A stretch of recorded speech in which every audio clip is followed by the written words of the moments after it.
Pushkin. Before we begin, a warning. This episode contains material that may be upsetting to some listeners. Tell me a little bit about what Owen was like. When Owen was born, he was screaming, and his neck veins were out, and the doctor said, "This is a Viking." And I think that's kind of the way he lived a lot, that kind of passion. So that's the way he lived. The man speaking is Tom Thomas. He's sitting with his wife, Kathy Brearley. She's English. Both she and Tom are United Church pastors. They met when they were missionaries in Zambia. They have a son named Morgan. And we're all at Morgan's house just outside of Allentown, Pennsylvania, a bungalow in a tidy subdivision. There are 2 little children running around and a big friendly dog being big and friendly. Everyone has gathered to talk about Owen, the Viking, the son and brother who isn't there.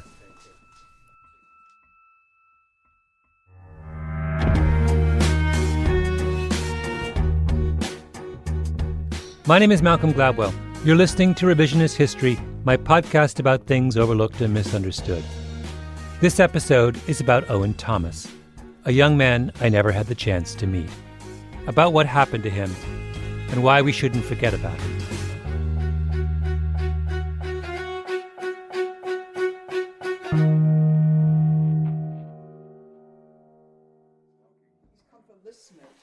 I went to see Owen's family on a cold winter evening.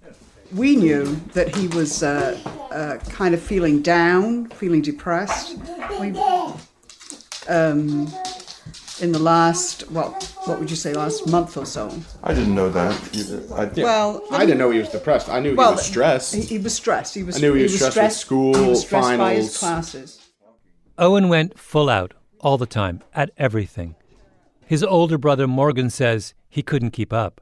Yeah, so we were sort of like opposites. I was real good at giving like 80%. That's right. 75%. And he was, not at everything, but just like, for example, schooling. He would not take anything less than an A+.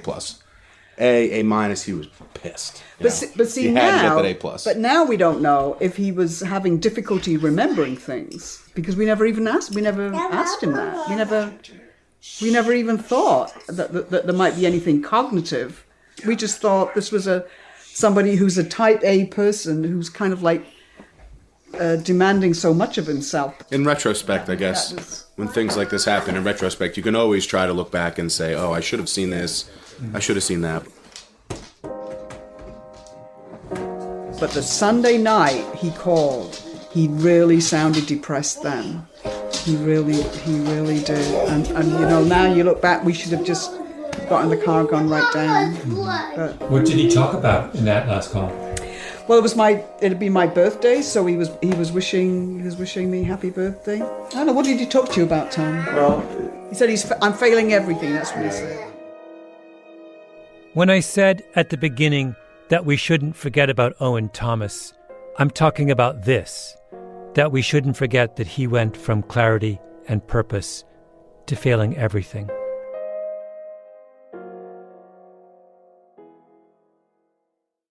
In 2013, I was invited to give a lecture at the University of Pennsylvania. Welcome. It is my great pleasure, on behalf of Penn's 450 Benjamin Franklin Scholars, to welcome you to the 2013 Benjamin Franklin Lectureship. The talk was at a big auditorium at the Penn Museum. I had been assigned a theme, proof. That's obviously a big topic, so I thought that this afternoon I would start by asking a relatively simple question, which is, what level of proof do we need about the harmfulness of some activity before we act? I decided to tell the story of a man named Frederick Hoffman, a remarkable man. Born in 1865 in Germany, immigrated to the United States, Hoffman rose to the position of senior statistician at the Prudential Insurance Company. At the time, that was a hugely important job. This was in the years before Social Security or Medicare. Private insurers were the safety net. And because they had to figure out what to charge for life insurance premiums, they had to closely monitor the health of Americans. And that was Hoffman's job. He set out and he would cover the entire country, and he would go and visit towns and cities and villages all across this land, and he would interview doctors and hospitals and funeral directors, and he would visit all the major employers, and he would go to the cemeteries, and he would talk to people, and he would walk around the town, and he would try and get a sense of what people are dying of. Hoffman was one of the first people to sound the alarm about smoking. He was one of the first to describe the terrible health conditions on Indian reservations. But perhaps his most important work concerned what was known at the time as miner's asthma. I give a fair number of talks, and one of the things that you can usually tell is if you've lost your audience. And I remember that day at Penn thinking that I had no idea. 20 minutes in, I began to panic a little because I'm going on and on about Hoffman, about coal mining, about how big a deal coal was at the turn of the century, about how much dust the process of coal mining created, about how coal miners would have coughing fits and spit up this black inky substance. And they would cough more and more of it the more they mined and the more time they spent in the coal mines. That was absolutely beyond question. The audience is incredibly quiet, and I couldn't figure out if that was because they found the subject as fascinating as I did, or if they were thinking, what on earth? The thing that no one could agree on was whether that was dangerous. Did it harm the health of someone to inhale all of this dust from coal mining? Miner's asthma wasn't bothering the medical community and the mining companies. They said, look, miners have lower rates of tuberculosis than everyone else. TB is a respiratory disease, so maybe coal dust is protective in some way. Another argument was, if miners were coughing up dust particles, then their lungs were functioning as they should. So for years and years and years, nobody paid particular attention to the problem of coal dust because they had all of these arguments that they used to convince themselves that it wasn't a health risk. And then along comes Frederick Hoffman. Prudential insured a lot of miners, and if they're dying young, then that was a real problem for Prudential. So Hoffman investigated. And in 1918, he publishes this famous report. It was called Mortality from Respiratory Diseases in the Dusty Trades. And it comes out, it was published by the Bureau of Labor Statistics, by the government, federal government, in 1918. Hoffman was methodical. First, he looked at the government statistics on tuberculosis. He found no evidence miners had lower rates of TB. Then he looked at asthma death rates. They were 5 times higher for coal miners than for other working men. Hoffman looked at census data. Who was still working after the age of 45? For farmers at the time, almost a third were still working. For miners, it was a fifth. If mining was so healthy, why were all the miners disappearing from their profession?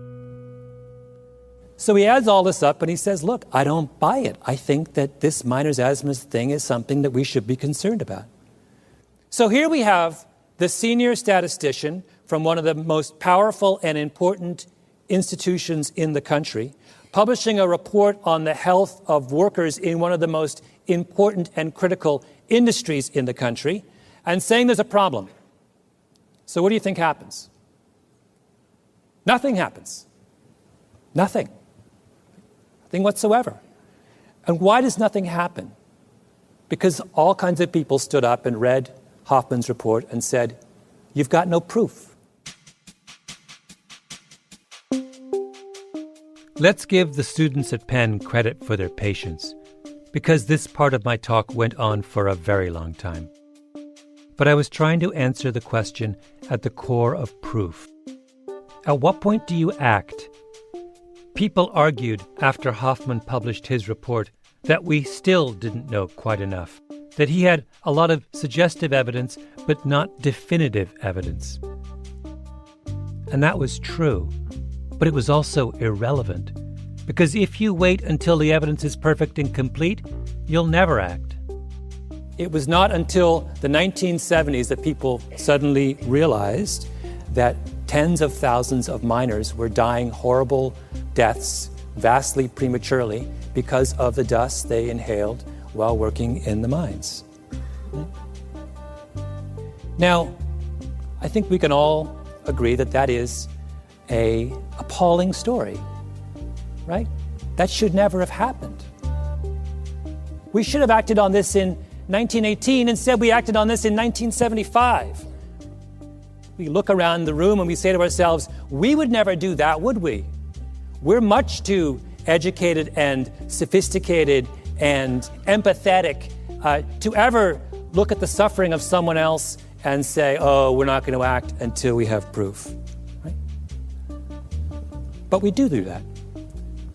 All of us do that. Everyone in this room is doing that, even as we speak. Now, what am I talking about?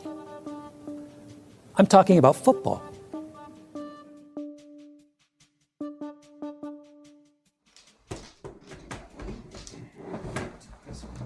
Owen Thomas, the red-headed Viking, was a football player. So was his father, Tom. It was the 1960s. Yeah. So I was a fullback, which in the backfield, if you know anything about American football. Owen's grandfather played for Millersville University. His older brother, Morgan, played offensive tackle for East Stroudsburg University. And then Owen played. So I guess we're kind of a football family. Yeah. On the dining table right in front of me are Owen's helmets from middle school and high school and college, all scratched and battered, lined up in a row.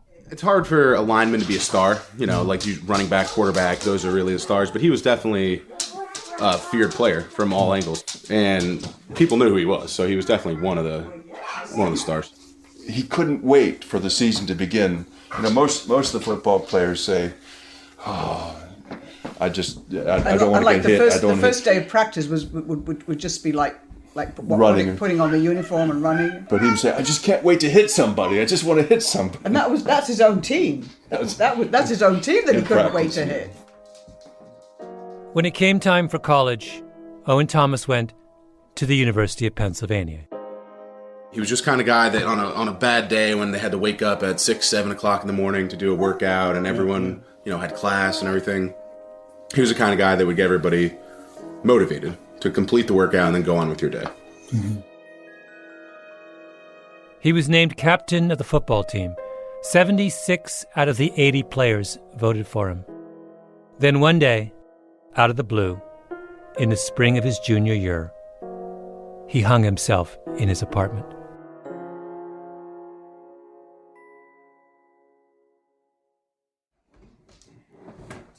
Tom sent me a text message, except I was listening to a lecture, so he kept saying, "Call me." Well, there are all these messages. Call me. So they drove down to Philadelphia. They went to identify their son's body in the hospital. And in the car on the way back, on this terrible, terrible day, they got a call from someone named Chris Nowinski. Nowinski is a former college football player with a PhD in neuroscience who runs the Concussion Legacy Foundation. He works with a group of researchers at Boston University. For more than a decade, they've been autopsying the brains of people who have, in the course of their lives, suffered repeated blows to the head, looking for something called chronic traumatic encephalopathy, CTE. Getting hit in the head causes your brain to twist and bruise. If you get hit enough times, that bruising causes the accumulation of a protein called tau, and that tau slowly works its way through the brain like a poison. So far, Nowinski's group has autopsied the brains of 111 former NFL players. 110 had CTE. 7 of 8 former Canadian Football League players had it. So did 9 of 14 semi-pro players, 48 of 53 college players, 3 out of 14 high school players. The symptoms of CTE include difficulty thinking, impulsive behavior, depression, short-term memory loss, difficulty planning, emotional instability, and suicidal thoughts and behavior. It's not pleasant. One of the first pro players diagnosed with CTE was Mike Webster. He was a Hall of Fame center with the Pittsburgh Steelers. He died at 50. In his house, his family found page after page of scribbled notes, written by Webster to document his mental state. Like this: deep, confusing, twisting, fishing line, tangled up mess of confusing things go on all the time. Or Junior Seau and Dave Durson, two of the great football players of their generation, both shot themselves in the chest at the ages of 43 and 50. Why in the chest? To make sure their brains were intact for autopsy, to make the pathologist's job easier.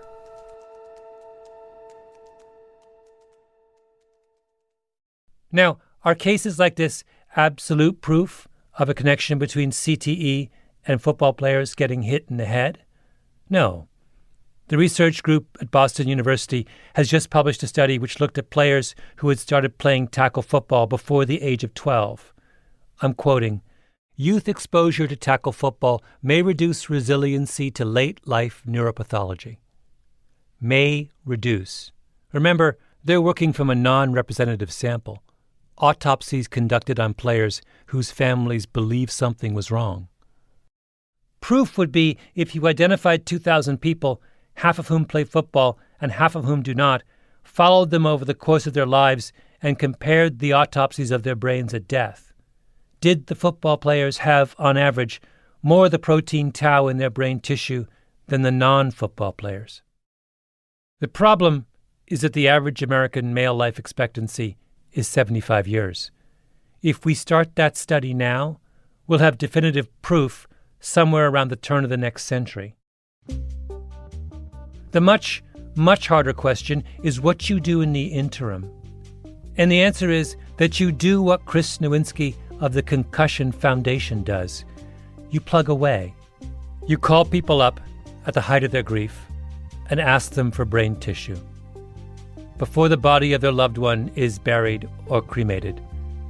You call up people like Owen Thomas's parents. This is a day when it was like poured and poured and poured with rain the whole day. And so we were going back, it must have been about like 10 o'clock at night, right? Yeah, driving up the turnpike. And suddenly I get this phone call from this person whose name I can hardly understand. The Thomases were too stunned to say no. But he still had to do quite a lot of work because he had to then call the undertaker and get the undertaker to get the brain matter, which had been just like dumped in a bag by the medical examiner. Yeah, he has something to answer for. Wait, what happened? Well, the medical examiner did an autopsy, right? So this was a football player who had committed suicide, and he didn't make any attempt to preserve the brain matter. Which now I look back on it and I think, how crazy is that? That the brain matter was just like all mixed up with all the rest of the bits and pieces and just thrown in a bag. Owen Thomas died in April. The following September, his parents got a second call. Owen had CTE. And suddenly, it all made sense. Why their focused, joyful, high-spirited son had suddenly called and said, "I'm failing at everything." How did that news change you? I mean, what was the impact of it on hearing that? You said you were relieved in some sense. There was a contributing factor, that it wasn't just depression, that there was a cause that medical cause that you could maybe say that contributed to it. Well, it gave us something to hold on to. It gave us a purpose. Not an answer, because there's still too much unknown for that. A purpose.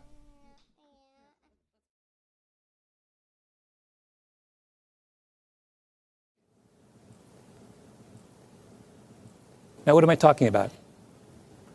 I'm talking about football. What do we know about football? We know about football approximately what Frederick Hoffman knew about coal dust in 1918. So there I was, in the Harrison Auditorium at the University of Pennsylvania. It was 2013. Owen Thomas had been dead for 3 years. There were students in the room who had known him, who remembered him. So I told the story of how he was found, hanging in his apartment, and I asked them, is that enough proof for you?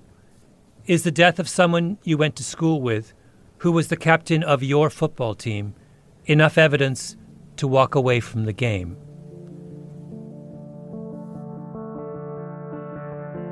I sometimes think about that moment when I'm at Bob's Library at New York University. I do a lot of my research there. The library has a massive multi-story atrium at its center. And a few years ago, a student jumped over one of the railings overlooking the atrium. And immediately, and at great expense, the university put up high plexiglass screens in front of every railing. Then, a few years after that, a student found a way to wriggle over the plexiglass and jump to his death, so the university installed an even more expensive and elaborate and foolproof metal screen that was impossible to get around or over. 2 suicides, and they spent millions of dollars. Why? Because the job of a university is to watch out for the welfare of the students under its care, and NYU didn't need any more evidence to act.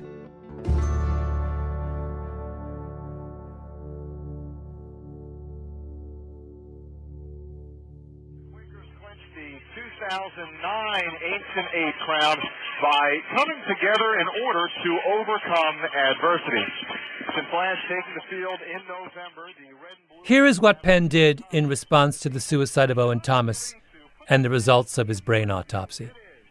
They honored him with 40 seconds of silence before the season opener the next fall against Lafayette. Owen's jersey had been number 40. His teammates wore decals on their helmets with the number 40 on them.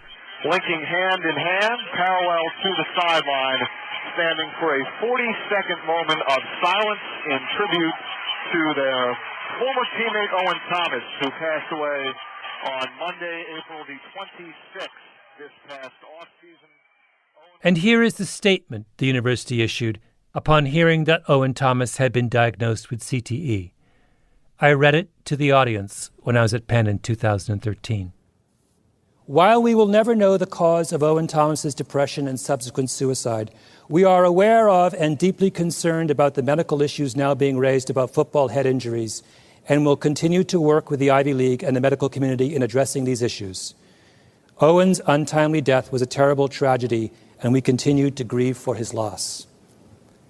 Where to start? Let's start with the statement, we will never know the cause of Owen Thomas's depression and subsequent suicide. Are you kidding me?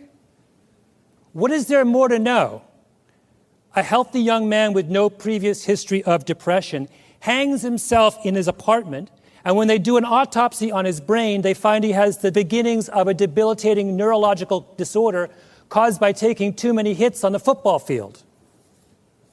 And then, the statement, we are aware and deeply concerned about the medical issues being raised about football head injuries.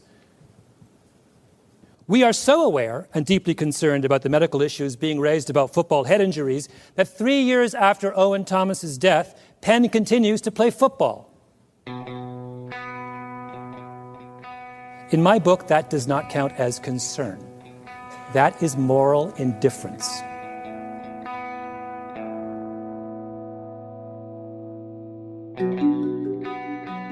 Not long ago, I went to see Al Bagnoli. He's the head football coach at Columbia University. Before that, he was at Penn. He was Owen Thomas's coach, and he reminded me I'd left someone out. Owen Thomas wasn't the only one. Oh, we had 2 of them. We had Kyle Ambrosi, too. They're both traumatic, but Kyle's was unbelievable because that happened right in midseason. So it happened after he scored 2 touchdowns and we beat Bucknell 51 or something.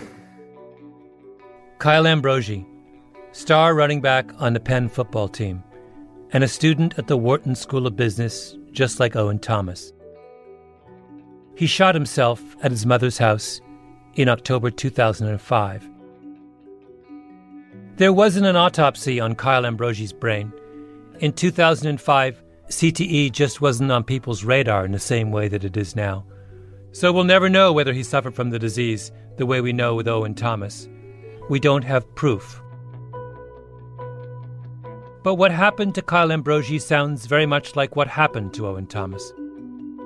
All his life, a young man plays a sport that involves repeated blows to his brain, until suddenly he fell apart in a way that looks an awful lot like the way people fall apart after they've had repeated blows to their brain.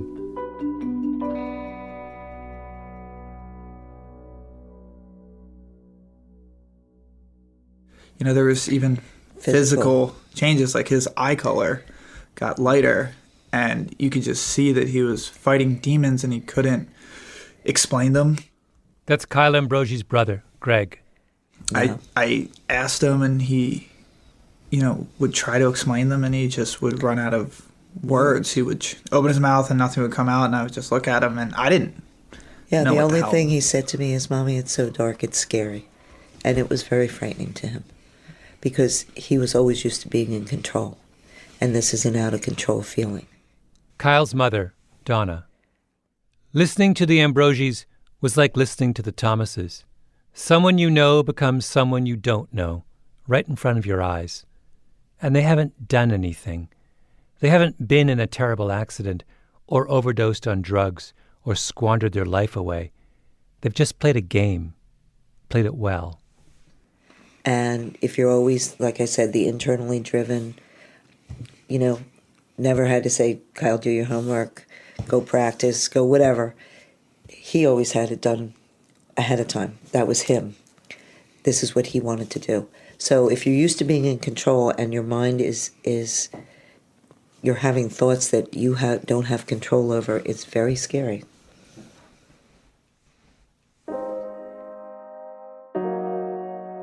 Had anything you'd done as a coach prepared you for... that's a really tough position to be in. No. Nothing you can do. What did you say to your players? Basically, that we're here for you. Yeah, anytime you get that kind of trauma, to deal with it, because again, it kind of brings you back to, okay, what's really important and what isn't important. You put so much premium on, okay, you got to win this game, you got to win that game, you're trying to win a title, and yet when it comes to human life, that's rather trivial.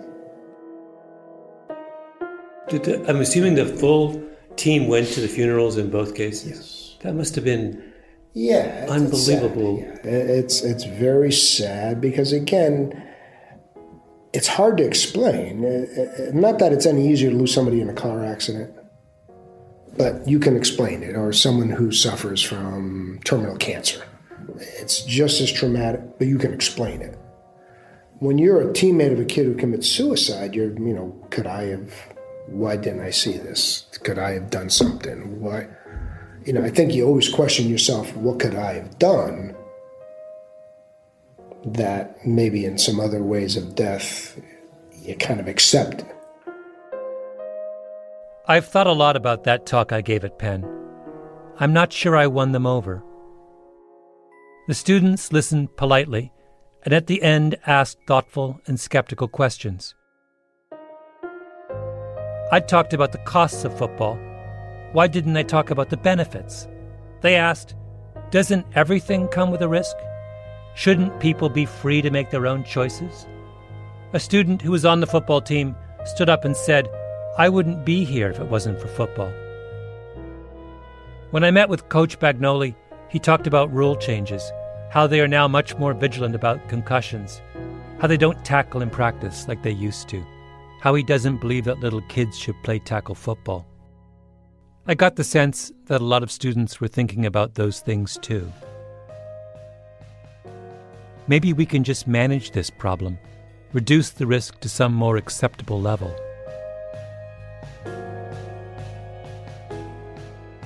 After the speech, as I walked to the post-event reception, one of the big deans at Penn looked at me and shook his head.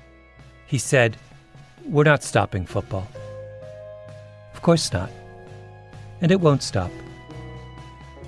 At least not until the third suicide, or maybe the fourth suicide, or the fifth, at which point the students and alumni of Penn will finally say, that's an awfully high price to pay for a game. Al Bagnoli brought up one more name. It's unfortunately becoming more and more prevalent, and I just saw the kid from, Washington State, whose brother actually was here. The name of the kid from Washington State was Tyler Helinski. He was supposed to be the 2019 starting quarterback for the Washington State Cougars. A few days before my interview with Bagnoli, Helinski borrowed a teammate's rifle and shot himself in the head. A bright, outgoing kid with a big smile. No motive. It's unfortunately becoming more and more prevalent. But I guess we don't have enough proof.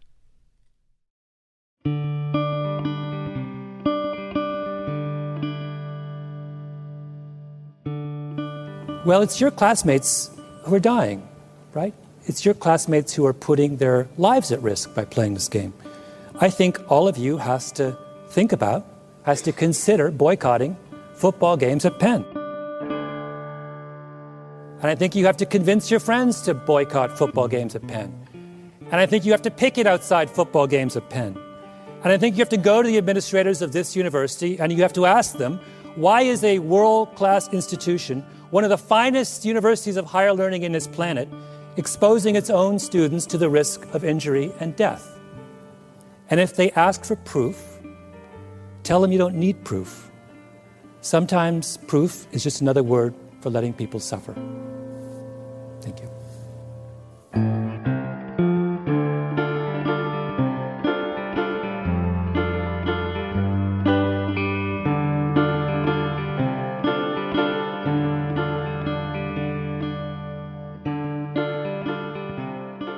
Revisionist History is a Panoply production.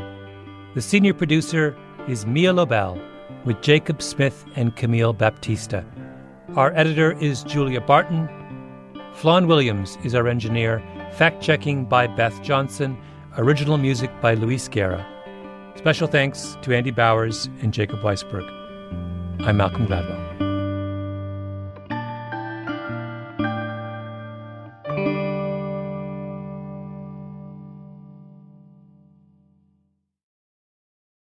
Suicide is a difficult topic. It can be hard for people to talk about suicide or get help if they're in danger. But there are resources available. People want to help. The National Suicide Prevention Hotline is one excellent resource. It's free, confidential, and available 24 hours a day. The number in the U.S. is 1-800-273-8255. 1-800-273-TALK.